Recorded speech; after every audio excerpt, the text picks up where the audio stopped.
Good evening again. Maths में tenth की इस क्लास में कल हमने चैप्टर शुरू किया था ट्रिग्नोमेट्री। मैंने उसके बेसिक्स आपको बता दिए हैं। मैं फिर एक बार उनके बेसिक्स आपको बताता हूँ, ध्यान से सुनना। जिन लोगों को समझ में ना आया हो वो अच्छे से समझ लेना क्योंकि पूरी एक्सरसाइज इन्हीं बेसिक्स पर डिपेंड है। ठीक है। मैंने आपको बताया था ट्रिग्नोमेट्री राइट ट्रायंगल के लिए है। राइट ट्रायंगल के लिए हम ट्रिग्नोमेट्री पढ़ते हैं। राइट ट्रायंगल में आप तीन बातों को जानते हो। ये एक राइट ट्रायंगल है।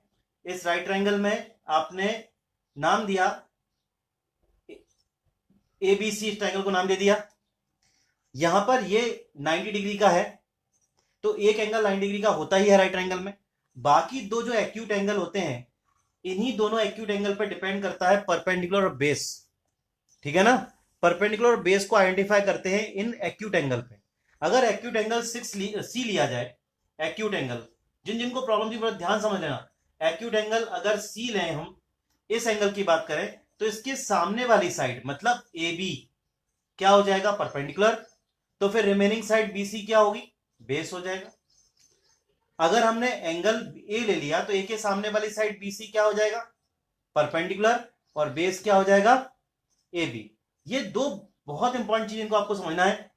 अगर ये समझ गए तो फिर कुछ भी नहीं, सिंपल सा पाइथागोरस थ्योरम लगाते हैं, थर्ड वैल्यू को निकालते हैं, क्वेश्चन को सॉल्व करते हैं। ठीक है। रेशियोज के बारे में मैंने आपको बताया था, P B P upon H H B. इस रिलेशन को याद रखो। ऊपर से नीचे तीनों रिलेशन का नाम, ऊपर से नीचे तीनों रिलेशन का नाम sine theta, cos theta, tan theta respectively. और ऐसे ही नीचे आएंगे तो नीचे से ये साइन थीटा कॉसेक बन जाएगा, सेक कॉस सेक बन जाएगा, और टेन कॉट बन जाएगा। ठीक है ना। इस तरह से हम बता सकते हैं, साइन कॉस टेन, टेन का कॉट बना, कॉस का सेक बना, और साइन का कॉसेक बना। ये रिलेशन रेसिप्रोकल है। अब मैंने कल आपको दो क्वेश्चन करवा दिए थे। क्वेश्चन नंबर थर्ड से शुरू कर रहा हूं। मैं फिर से वैसे ही बताऊंगा जैसे मैंने आपको फर्स्ट और सेकंड क्वेश्चन समझाए थे। वो इसलिए क्योंकि आपको डाउट नहीं रहना चाहिए कोई भी। इसमें बहुत सारे क्वेश्चन एक ही पैटर्न पे हैं। क्वेश्चन नंबर थर्ड में लिखा है, इफ गिवन है हमें sine A is equal to 3/4। इतना दिया हुआ है, आपको कैलकुलेट करना है, कैलकुलेट करना है कॉस ए और टेन ए। आपको कॉस ए निकालना है और दूसरी वैल्यू टेन ए की निकालनी है। देखिए, सबसे पहले सबसे इंपॉर्टेंट बात यह है कि जो एक्यूट एंगल है वो ए दिया हुआ है गिवन इंफॉर्मेशन में। एक्यूट एंगल ए दिया है, तो आप एक ट्राइंगल बनाओ, उसमें एक्यूट एंगल ए ले लो। एक राइट ट्राइंगल बनाओ, उसमें हमने मान लो ये एक्यूट एंगल ले लिया। हम वो भी ले सकते थे, इसको भी, ये नहीं ले सकते क्योंकि तो राइट एंगल है। आपने इसको एक्यूट एंगल ले लिया, ये बी है और वो सी है। अब आप समझो जो गिवन था उससे, तो हम लोग लिखेंगे sine A is equal to 3/4। Sine A is equal to 3/4 का मतलब साइन क्या होता है, साइन होता है परपेंडिकुलर अपॉन हाइपोटेनियस। तो ये हो गया ऊपर वाला परपेंडिकुलर, ये हो गया हाइपोटेनियस। अब आप जरा आइडेंटिफाई करो कि अगर ए एंगल होगा, अगर ए एंगल होगा और हम साइन की बात कर रहे होंगे, तो फिर परपेंडिकुलर और हाइपोटेनियस क्या क्या हो सकते हैं। ए एंगल होगा तो परपेंडिकुलर उसके सामने वाला होगा ना, तो परपेंडिकुलर हो गया बी सी, और हाइपोटेनियस कभी चेंज नहीं होता, वो 90 के सामने ही रहता है, तो वो हो गया ए सी। अब जो वैल्यू गिवन थी उसमें बीसी की वैल्यू 3, एसी की वैल्यू 4। आ गया ना समझ में। In right triangle A B C कौन सा एंगल है, angle B is equal to 90 degree. ठीक है। तो Pythagoras theorem H square is equal to P square plus B square by Pythagoras theorem से एच स्क्वायर हाइपोटेनियस का square मतलब AC का square is equal to AC square is equal to perpendicular और base. Perpendicular आपने माना है BC, BC square plus A B square. Value put up करो, AC की वैल्यू आपने ली है 4, तो 4 का whole square is equal to 3 square plus A B square. अच्छा, वो कभी कभी ना के मान के भी आपके एनसीईआरटी में दिया है, 3 के और 4 के पे भी क्वेश्चन करते हैं। कोई फर्क नहीं पड़ता क्योंकि ये भी रेशो है, 3 के 4 के करेंगे तो के और के कट जाएगा, रहेगा यही, ठीक है ना। तो वो एनसीईआरटी में दिया इसलिए कुछ टीचर उसको फॉलो करते हैं, बट उसकी जरूरत नहीं है, हमारी एनसीईआरटी में ही लिखा है कि हम इस तरह से भी कर सकते हैं, ठीक है ना। तो आप क्या करना, आप तो इस पे ही करना, और के वाले में कुछ नहीं करना है, 3 के और 4 के यहाँ वैल्यू के और लग देना, तो के स्क्वायर आएगा, कट जाएगा सब कुछ, आंसर आपके इसी फॉर्म में आएंगे विदाउट के, ठीक है ना। एक रेशो है ना, तो रेशो में अपन से करते हैं 5:2, तो 5x और 2x, ऐसे यहाँ पे रेशो है तो उसे 3 के 4 के से भी करते हैं, बट आप तो ऐसे ही करना। 16 हो गया is equal to 9 plus AB square, okay. अभी हम क्या कर रहे हैं, पाइथागोरस थ्योरम से इसके बेस को निकाल रहे हैं, परपेंडिकुलर और हाइपोटेन्यूज तो हमें मालूम है, बेस को फाइंड कर रहे हैं। तो देखो क्या आएगा, यहां से ट्रांसपोज कर दोगे, 16 minus 9 is equal to AB square, minus किया है 7, 7 is equal to AB square, तो AB square is equal to 7, AB is equal to √7, base मिल गया आपको √7। नोट करो जरा यहां तक, अभी क्वेश्चन कंप्लीट नहीं हुआ है, अभी मुझे 2 वैल्यू और निकालनी है, आप नोट कर लो फिर मैं करता हूं।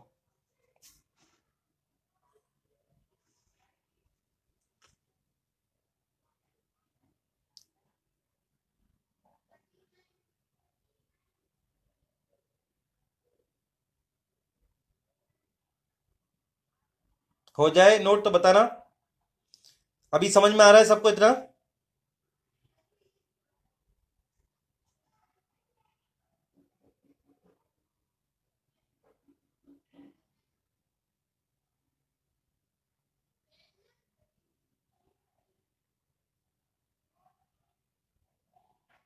ओके, तो इसमें, हाँ, तो इसमें अब हमें 2 वैल्यू और निकालनी है, किसकी, कॉस ए और टेन ए की वैल्यू निकालनी है।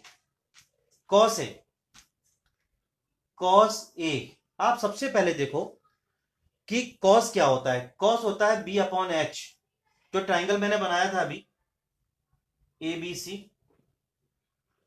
उसमें जो वैल्यूज आई थी ये 3, ये 4, ये अभी आपने निकाला √7, तो इसमें अगर एंगल ए हमारा दिया हुआ है एक्यूट, तो परपेंडिकुलर है, बेस था, तो बेस क्या हो जाएगा AB, बेस होगा AB, क्योंकि एंगल के सामने परपेंडिकुलर होता है, तो ये बेस AB, और AC उसमें हाइपोटेनियस, तो आंसर क्या आएगा, AB की वैल्यू कितनी है √7 अपॉन हाइपोटेनियस कितना है 4, ये कॉस ए की वैल्यू हुई।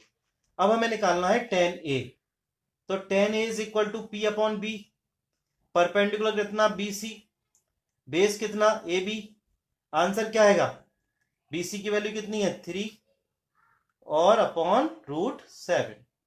इस तरह से हमने कॉस ए और tan A की वैल्यू फाइंड की। नोट कर लीजिए जल्दी से, कोई भी डाउट हो पूछ सकते हो, मैं बार बार बोलता हूं इस बात को, जितना आप डाउट पूछते नहीं उतना मैं बोलता हूं कि आप डाउट पूछा करो। नेक्स्ट है क्वेश्चन नंबर 4। क्वेश्चन नंबर 4 में हो गया ना नोट, हाँ भाई अंश नोट हो गया, तुम नोट नहीं कर पाए थे कल।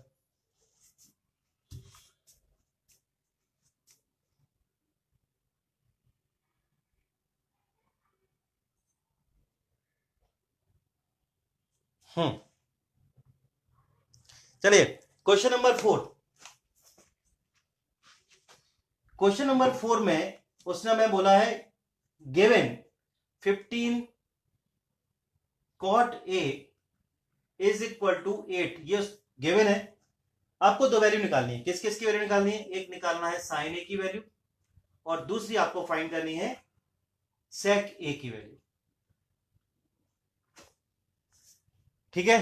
जैसे 15x इज इक्वल टू 8 होता तो आप क्या करते, x इज इक्वल टू 8/15 करते ना, उसी तरह से 15 cot A is equal to 8 है तो आप क्या लिखोगे, cot A is equal to 8/15 कर दिया। cot क्या होता है, cot क्या होता है, cot होता है B/P, और वो कितना दिया है 8/15, तो एक बात क्लियर हो गई कि इसमें जो एक्यूट एंगल है वो A है। फिर से ट्राइंगल बनाओ और फिर से एक्यूट एंगल को A लो, B और C कोई भी ले सकते हो, 90 डिग्री का एक एंगल लेना है, लेकिन एक्यूट एंगल पे A लेना है, ये आपके लिए जरूरी है। अब जब A एक्यूट एंगल हो गया तो फिर परपेंडिकुलर बना ये और बेस हुआ ये, और ये है हाइपोटेनियस, इस क्वेश्चन के अकॉर्डिंग बेस कितना होगा 8, परपेंडिकुलर कितना है 15, ठीक है ना। आपको साइन निकालना है, साइन पी अपॉन एच होता है तो हाइपोटेन्यूज रिक्वायर्ड है, सेक होता है एच अपॉन बी तब भी हाइपोटेन्यूज रिक्वायर्ड है, हाइपोटेन्यूज तो हमारे पास है नहीं, तो फिर वही काम करेंगे। In right triangle A B C angle B is equal to 90 degree, angle B is equal to 90 degree, H square is equal to P square plus B square by Pythagoras theorem. H square का मतलब A C square, perpendicular B C square, और ये A B square.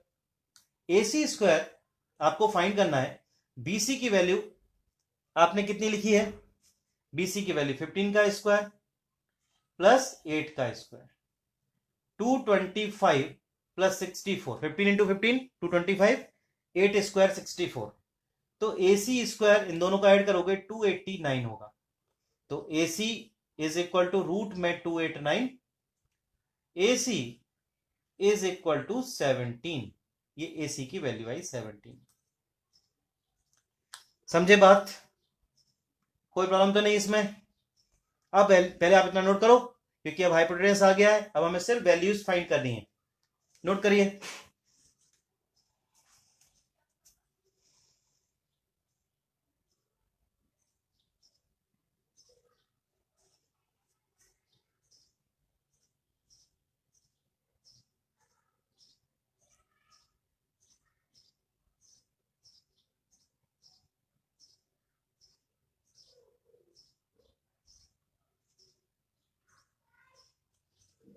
हो जाए तो बताना मेरे को।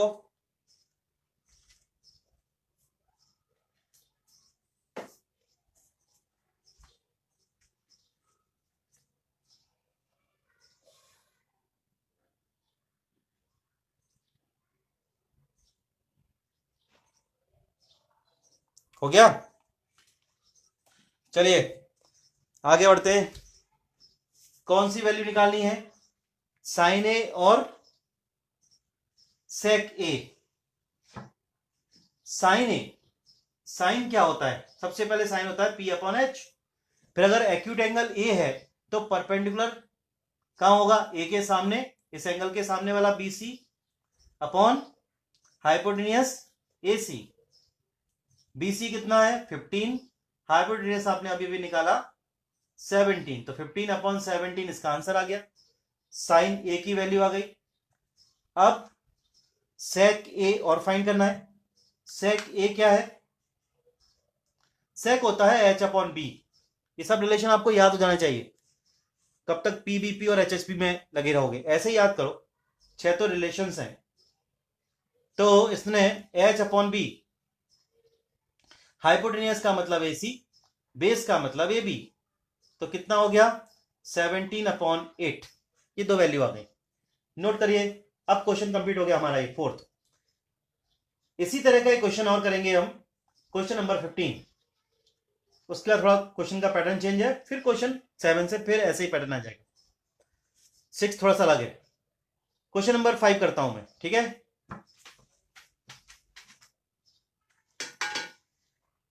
क्वेश्चन नंबर 5 में उसने लिखा है given sec theta, sec theta, theta से डरने की बात नहीं है, आप समझ जाओगे, एंगल का वेरिएबल है, जैसे आप किसी नंबर के वेरिएबल को एक्स वाई जेड मानते हो, ऐसे ही एंगल का वेरिएबल है, थीटा की वैल्यू कभी 20 हो जाती, कभी 50 हो जाती, कभी 60, कभी 90, चेंज होती रहती है, इसलिए वो थीटा क्या है, एंगल का वेरिएबल है। तो sec theta is equal to कितना दिया है हमें 13 अपॉन 12 सेक थीटा, इस बार एक्यूट एंगल थीटा है, ठीक है। क्या फाइंड करना है, all other trigonometric ratio, all other का मतलब sine cos tan cot cosec, sec तो दिया हुआ है, 5 रिलेशन और निकालने, एक गिवन है आपको, ट्राइंगल बनाओ, राइट ट्राइंगल, उसमें एक्यूट एंगल थीटा ले लो, नाम दे दो ट्राइंगल को एबीसी, इसकी वैल्यू को हमने ये ले लिया थीटा, ओके। अब क्या करेंगे, सेक थीटा क्या होता है एच अपॉन बी, तो 13 अपॉन 12, इसका मतलब एच के बारे में कोई डाउट नहीं होता। डाउट तो ये है कि B12 कहां होगा, इसको मानेंगे कि इसको मानेंगे। तो थीटा अगर ये माना है तो इसके सामने वाली साइड परपेंडिकुलर, बस आप तो ये याद रखो। तो बेस कितना मिल गया, बेस हो गया 12। अब बची बात परपेंडिकुलर की, क्योंकि सारे रेशियोज निकालने हैं, परपेंडिकुलर तो यूज होना ही है। तो इन राइट ट्राइंगल, ठीक है, in right triangle A B C, angle A is equal to 90 degree, H square is equal to P square plus B square, पूरा method by Pythagoras theorem. Hypotenuse का square का मतलब A C square is equal to B C square plus A B square. Hypotenuse दिया है 13, मैंने AC की value दी है 13, BC की वैल्यू नहीं दी, आपको फाइंड करना है बीसी को। एबी की वैल्यू दी है 12 का स्क्वायर, 169 होता है 13 का स्क्वायर, बीसी स्क्वायर प्लस 144 होता है 12 का स्क्वायर। ट्रांसपोजिंग करोगे तो 169 minus 144 is equal to BC square, 25 is equal to BC square. तो BC is equal to √25, then BC is equal to 5। ठीक है, नोट करिए। अब इसके बाद क्या बचता है, BC क्या माना है आपने, BC परपेंडिकुलर है, आपको तीनों चीजें मिल गई। परपेंडिकुलर आप 5 हो गया है, बेस आपको मालूम था, परपेंडिकुलर मतलब BC, P is equal to BC is equal to 5, hypotenuse AC is equal to 13, और बेस पहले से दिया हुआ था AB इज इक्वल टू 12। ये वैल्यूज है, इजीली आप सारे टेक्नोमेट्रिक रेशियोज निकाल सकते हो। ठीक है ना, हो गया ना, ये कर लेना, बाद में देख लेना, वीडियो मिल जाएगा अगर नोट नहीं हुआ है तो। Sine theta is equal to P upon H, so perpendicular is BC, hypotenuse AC, तो आंसर क्या आएगा 5 अपॉन 13, पहली वैल्यू साइन थीटा की। फिर cos theta is equal to, cos theta होता है B अपॉन H, बेस कितना है, बेस लिखो AB, हाइपोटेनियस AC, तो 12 अपॉन 13। ठीक है ना, कॉस सेक का देखो उल्टा होता है ना, सेक आया 13 अपॉन 12, तो यह आया 12 अपॉन 13, रेसिप्रोकल का रिलेशन होता है। ऐसे ही tan theta is equal to P upon B, P का मतलब BC, B का मतलब AB से।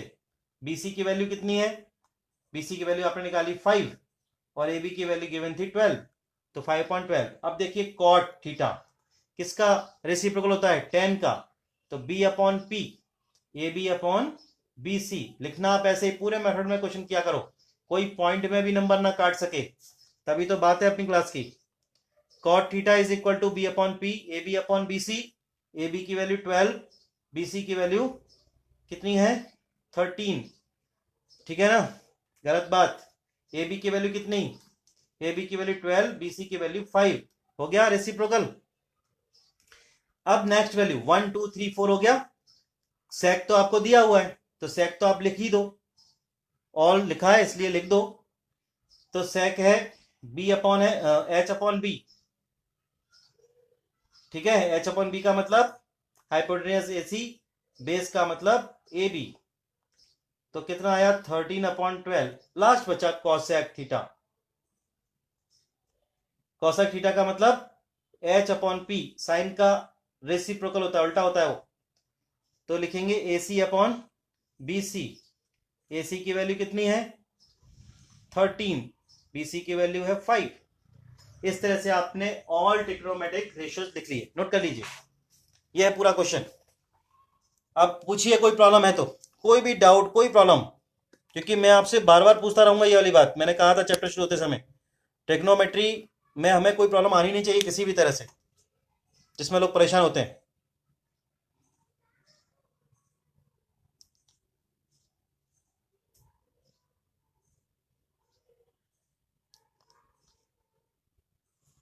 आ गया समझ में, लिखना ऐसे ही है, पूरा यही मेथड रहेगा आपका। चलिए एक क्वेश्चन और करते हैं अपन, क्वेश्चन नंबर 6, नोट कर लो आप पहले।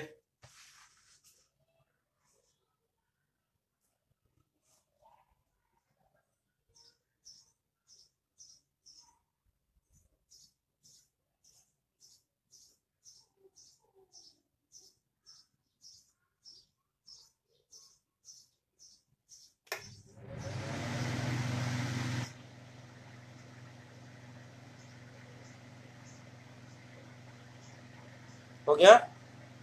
चलिए देन लास्ट क्वेश्चन कर रहे हैं आज की क्लास का, क्वेश्चन नंबर 6। समझना, एक अच्छा क्वेश्चन है, थोड़ा डिफरेंट है।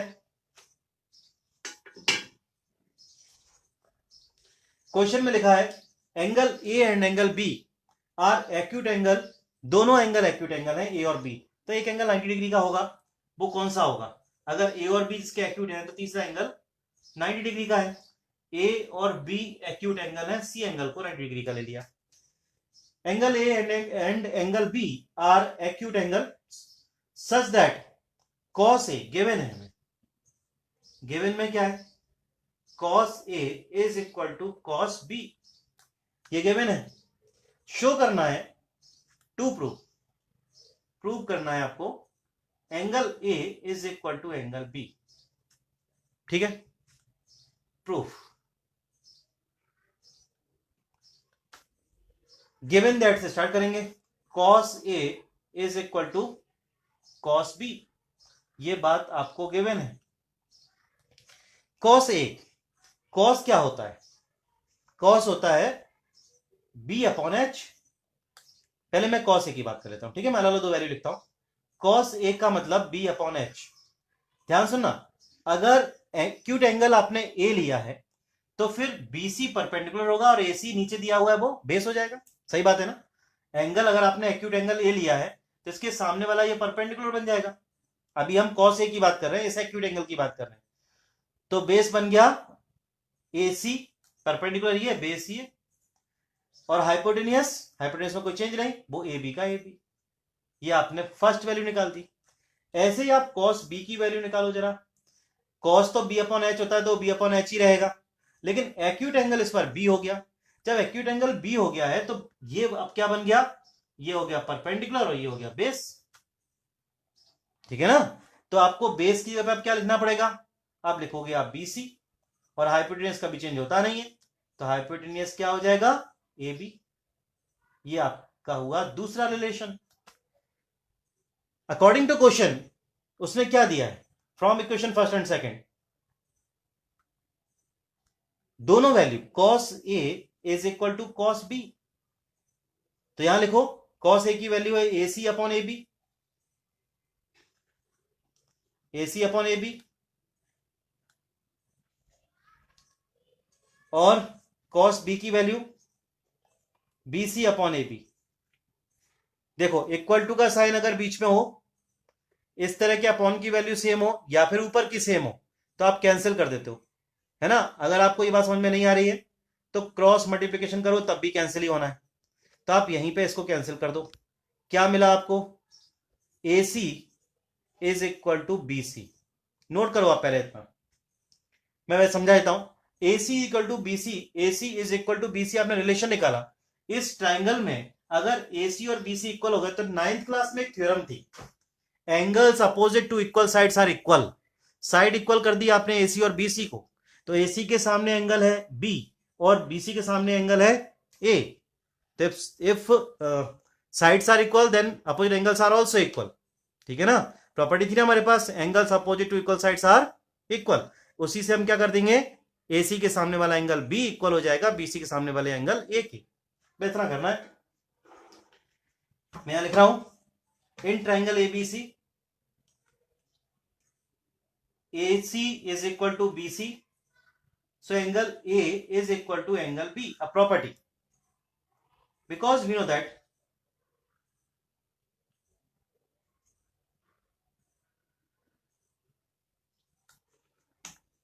angles opposite to equal sides, opposite to equal sides are equal. ये हुआ पूरा क्वेश्चन। कोई डाउट है तो पूछो।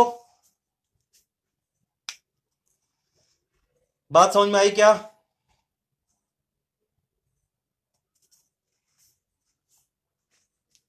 चलिए नोट करिए और मुझे सोशल के बारे में बताओ। मंडे से मैं पूरी कोशिश करूंगा मंडे से शुरू करने की। ठीक है? आपके स्कूल में क्लास भी या तो गूगल मीट पे चल रही हैं या फिर वो माइक्रोसॉफ्ट टीम से चला रहे हैं, तो मुझे इन दोनों में जो बेटर लगेगा मैं उसके थ्रू करूंगा। वैसे अभी मेरा प्रायोरिटी तो मैं उसी को दे रहा हूँ, गूगल मीट पे करेंगे। ओके, चलिए।